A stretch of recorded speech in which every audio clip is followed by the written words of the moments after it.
নমস্কার বন্ধুরা, আমি উমি এশিয়াল থেকে বলছি। আজকে আমি পুঁই শাকের চচ্চড়ি করে দেখাবো। পুঁই শাক ডাঁটা কেটে রেখেছি, ধুয়ে শাক কেটে কুচিয়ে রেখে দিয়েছি।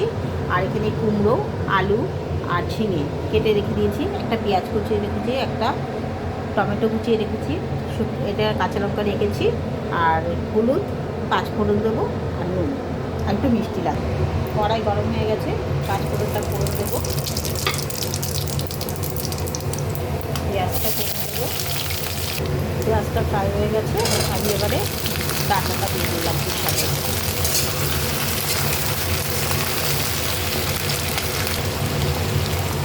এবার ডাঁটার ভিতরে আমি সবজিগুলো ফেলে দিচ্ছি।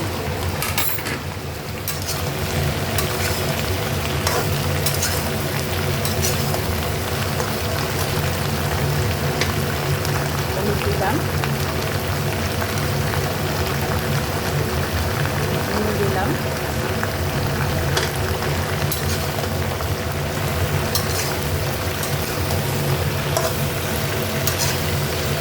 একটু দেখে রান্না করব। এবার আমি এখানে টমেটোটা অ্যাড করলাম, কাঁচা লঙ্কাটা দিয়ে দিলাম, আর তার সাথে 1 চামচ জিরের গুঁড়ো, এটা হচ্ছে ধনের গুঁড়ো, জিরে আর ধনের গুঁড়ো 1 চামচ করে দিয়ে দিলাম। এটা ভাজা মশলা আছে।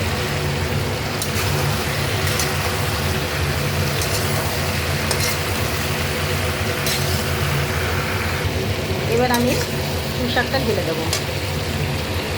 শাকটা যেটা কাটা ছিল সেটা দিয়ে দেবো, দিয়ে 2 মিনিট ঢাকা দিয়ে রাখবো। এবার আমি পুঁই শাকটাকে ভালো করে নেড়ে আবার ঢাকা দিয়ে দেবো।